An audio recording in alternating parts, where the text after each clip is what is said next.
Hi అండి. ఈరోజు అయితే పప్పు టమాటా అయితే వండుకుందామండి. బ్యాచిలర్స్ కూడా సింపుల్ గా ఎలా చేసుకోవాలో చూసేద్దాం, వచ్చేయండి. ముందుగా కుక్కర్లోకి అయితే 2 గ్లాసులు ఎర్రకందిపప్పు తీసుకోవాలండి. పప్పునైతే 1-2 సార్లు నీట్ గా కడుక్కోవాలండి. పప్పులోకి అయితే 4 పచ్చిమిరపకాయలు, 1 ఉల్లిపాయ, 3 టమాటాలు అయితే కోసి పెట్టుకోవాలి. కోసి పెట్టుకున్న ముక్కలను అయితే పప్పులో వేసుకోవాలి. ఇందులోనే పెద్ద గ్లాస్తో 2 గ్లాసులు వాటర్ అయితే వేసుకోవాలండి.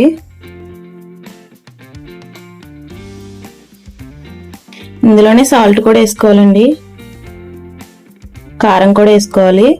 కారం మీకు తగినంత వేసుకోండి, ఎందుకంటే పచ్చిమిరపకాయలు వేసాం కాబట్టి కారం చూసుకొని వేసుకోండి. కుక్కర్ మూత అయితే పెట్టుకొని 2 విజిల్స్ అయితే వేయించుకోవాలండి.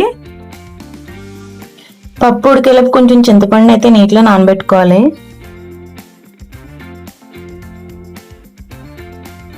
2 విజిల్స్ వచ్చిన తర్వాత అయితే కుక్కర్ని దించేసుకోవాలండి. ప్రెషర్ అంతా పోయిన తర్వాత మూత తీసుకోవాలి, అప్పటి వరకు తీయకూడదు. ప్రెషర్ అంతా పోయిన తర్వాత కుక్కర్ అయితే మూత తీసుకోవాలండి.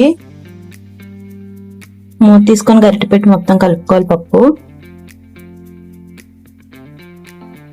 నానబెట్టుకున్న చింతపండు రసాన్ని అయితే తీసేసుకోవాలండి. దీన్ని ఒకసారి స్టవ్ మీద పెట్టుకోవాలి. స్టవ్ వెలిగించి స్టవ్ మీద పెట్టుకుని పప్పు కొంచెం మరిగే వరకు ఉంచుకోవాలి. చింతపండు పులుపు ఇష్టం లేని వాళ్ళు పప్పుని అలాగే తాలింపు వేసుకోవచ్చండి. పప్పు అయితే అయిపోయిందండి. ఇందులో తాలింపు వేసుకోవాలి.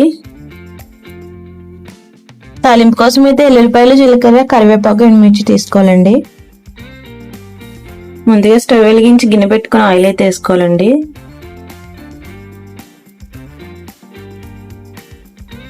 ఆయిల్ హీట్ ఎక్కకైతే ఇందులో ఎల్లుల్లిపాయలు, జీలకర్ర వేసుకోవాలండి. ఇందులోనే ఎండుమిర్చి, కరివేపాకు అయితే వేసుకోవాలండి.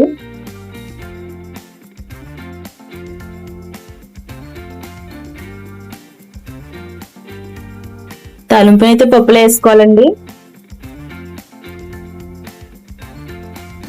పప్పు అయితే రెడీ అండి. చివరిగా కొత్తిమీర అయితే వేసుకోవాలి.